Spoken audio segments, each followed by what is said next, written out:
One day in November, 1532, the New World and the Old World collided. ¿Cómo te atreves, indio perro?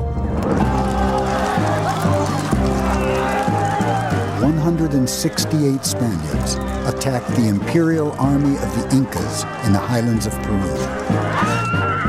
Before the day was out, they had massacred 7,000 people and taken control of the Inca Empire. Not a single Spanish life was lost in the process. Why was the balance of power so uneven between Old World and New? And why, in the centuries that followed, were Europeans the ones who conquered so much of the globe? These are questions that fascinate Professor Jared Diamond. He is on a quest to understand the roots of power, searching for clues in the most unlikely places.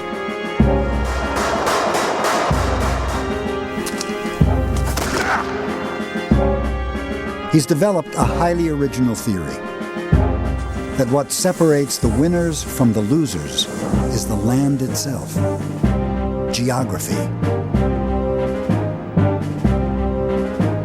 It was the shape of the continents, their crops and animals, that allowed some cultures to flourish, while others were left behind.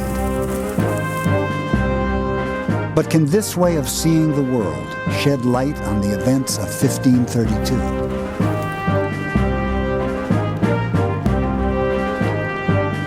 How can geography explain the conquest of the world by guns, germs, and steel?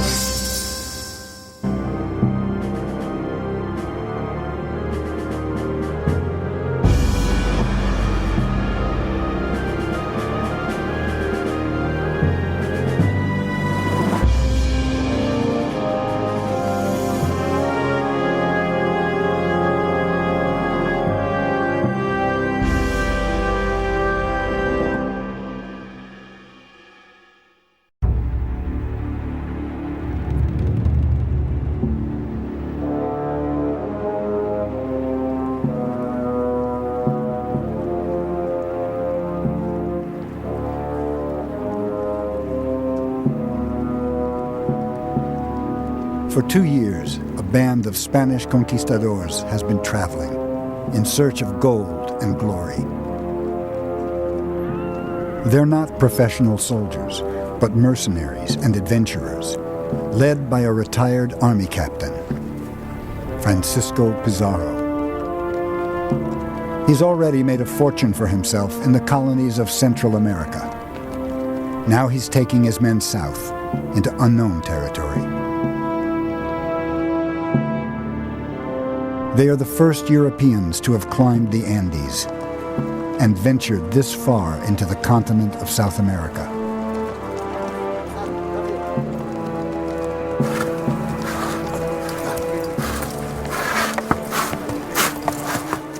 As they travel, they find evidence of a large native civilization. They've reached the edge of the mighty Inca Empire.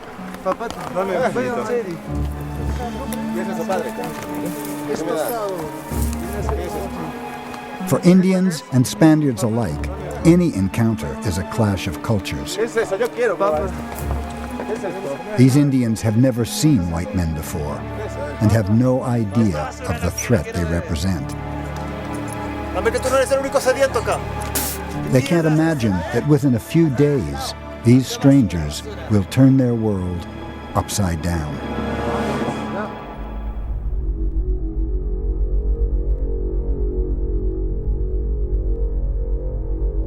By the 1530s, the Inca Empire was enormous. It stretched along the length of the Andes, from modern-day Ecuador to central Chile, a distance of 2,500 miles. But just 500 miles to the north began the colonies of Central America and the Caribbean, prized possessions of the Spanish Empire. At the time, the Spanish king controlled a third of mainland Europe, but Spain itself had only recently become a unified state. having fought off 700 years of occupation by Islamic Moors.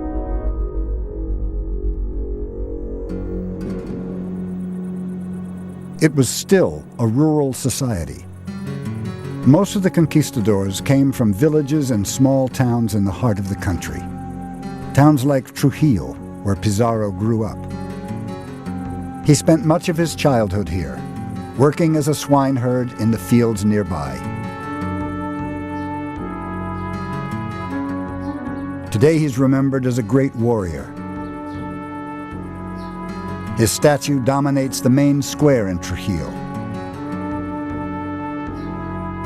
And his family home has been turned into a museum.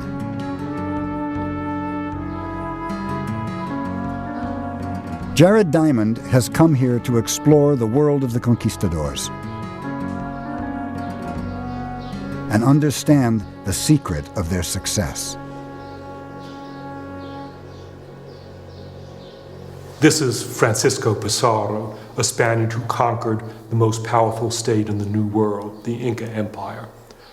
Why did Pizarro and his men conquer the Incas instead of the other way around? It seems like a simple question. The answer isn't immediately obvious. After all, Pizarro started out as a rather ordinary person, and Trujillo here is a rather ordinary town. So what is it that gave Pizarro and his men this enormous power?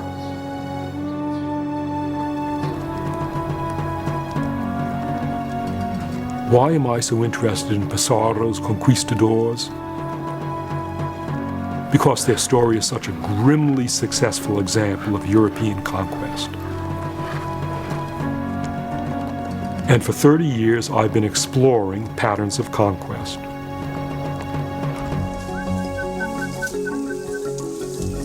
Jared Diamond is a professor at UCLA in Los Angeles. But most of his fieldwork has been done in Papua New Guinea. His time there inspired him to explore the roots of inequality in the modern world, to understand why some people have been able to dominate and conquer others.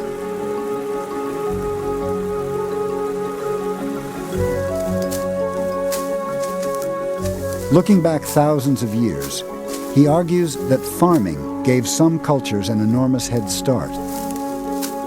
And those who were lucky enough to have the most productive crops and animals became the most productive farmers.